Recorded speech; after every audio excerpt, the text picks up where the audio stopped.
Real মাদ্রিদের বিপক্ষে পেনাল্টিতে গোল করলেও বাতিল করা হয়েছে হুলিয়ান আলভারেজের গোল। আর্জেন্টাইন এই তারকা ট্রাইবেকারে পেনাল্টি নেওয়ার সময় দুবার বল পা দিয়ে স্পর্শ করেছেন। এই সিদ্ধান্ত নিয়ে কোনো সন্দেহ নেই বললেন ফিফার আইন বিশেষজ্ঞ ক্রিস্টিনা উইঙ্কেল।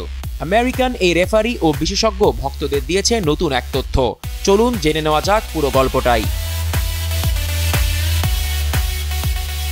চ্যাম্পিয়ন্স লিগের শেষ ১৬তে ফিরতি লেগে গতকাল রাতে আতলেতিকো মাদ্রিদের বিপক্ষে ১-০ গোলে হেরেছে রিয়াল মাদ্রিদ। কিন্তু প্রথম লেগ রিয়াল ২-১ গোলে জেতায় ২ লেগ মিলিয়ে ২-২ ব্যবধানে সমতায় ছিল দুই দল। অতিরিক্ত সময়েও জয় পরাজয় নির্ধারণ করা যায়নি, তাই ম্যাচ গড়িয়েছে ট্রাইবেকারে। স্নায়ুচাপের এই পরীক্ষায় ৪-২ গোলে জিতে কোয়ার্টার ফাইনালে উঠে গেছে রিয়াল মাদ্রিদ। ট্রাইবেকারে আতলেতিকোর হয়ে দ্বিতীয় শট করতে আসেন হুলিয়ান আলভারেজ, কিন্তু ভিআরের হস্তক্ষেপে রেফারি জানান শটটি নিতে নিয়ম লঙ্ঘন করেছেন তিনি। শটটি নেওয়ার সময় আলভারেজের বাঁ পা একটু পিছলে গিয়েছিল। ডান পায়ে শট নেওয়ার আগে আলভারেজের বাঁ পা লেগেছে বলে, যেটা নিয়মের পরিপন্থী। ট্রাইবেকারে শট নেওয়ার সময় বল একবারই টাচ করা যাবে, এটাই নিয়ম। তবে আর্জেন্টাইন স্ট্রাইকারের বাঁ পা বলে লেগেছিল কিনা তা একেবারেই নিশ্চিত নয়। বল নড়েছিল কিনা সেটা স্পষ্টভাবে বোঝাও কষ্টকর। সামাজিক যোগাযোগ মাধ্যমে ছড়িয়ে পড়া কিছু ভিডিওতে দেখা গেছে আলভারেজের ডান পা বলে আঘাত হানার প্রায় সামান্য কিছুক্ষণ আগে তার বাঁ পায়ের স্পর্শে বলটা একটু হালকা নড়েছিল। স্লো মোশন ভিডিওতে নড়ার মুহূর্তটি পরিষ্কার করে বোঝাও কঠিন। স্বাভাবিকভাবেই আতলেতিকোর কোচ দিয়েগো সিমিওনে এই সিদ্ধান্ত মেনে নিতে পারেননি।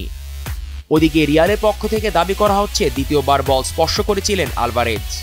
আইন বলছে বলে প্রথম স্পর্শের পর পেনাল্টি যিনি নিয়েছেন তিনি অবশ্যই আবার বলটি স্পর্শ করতে পারবেন না যতক্ষণ না পর্যন্ত তার একজন খেলোয়াড় স্পর্শ করছেন। তবে বিষয়টি আরো ভালোভাবে ব্যাখ্যা করা প্রয়োজন। আলভারেজ পেনাল্টি শট নেওয়ার ১ মিনিটের বেশি সময় পর সেটা বাতিল করা হয়। ফুটবলের আইন প্রণয়ন সংস্থা IFAB ২০২৪-২৫-এর হালনাগাদ আইনে পেনাল্টি শুটআউটের প্রক্রিয়া নিয়ে বলেছেন, পেনাল্টি কিকের প্রক্রিয়া তখনই শেষ করা হবে যখন বলটি পুরোপুরি থেমে যাবে, মাঠের বাইরে চলে যাবে কিংবা রেফারি নিয়ম ভাঙার জন্য খেলা থামাবেন।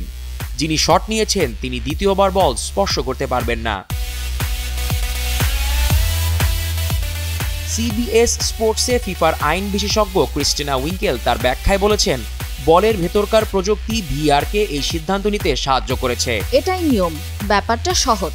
বল স্পর্শ করা হয়েছে, তবে একটি বিষয় মনে রাখতে হবে, VAR প্রযুক্তিতেও সেমি অটোমেটেড অফসাইড প্রযুক্তি আছে, যেটার মাধ্যমে তারা শট নেওয়ার মুহূর্তটাও দেখতে পারেন এবং এই অতিরিক্ত প্রযুক্তির মাধ্যমে তারা বলতে পারেন কখন বলটি স্পর্শ করা হয়েছে।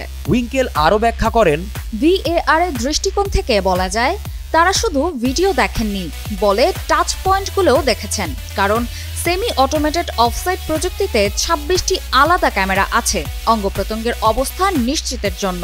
আরেকটি ক্যামেরা থাকে বলকে অনুসরণ করার জন্য, যেটার মাধ্যমে VAR নিশ্চিত হতে পারেন কখন বলকে স্পর্শ করা হয়েছে।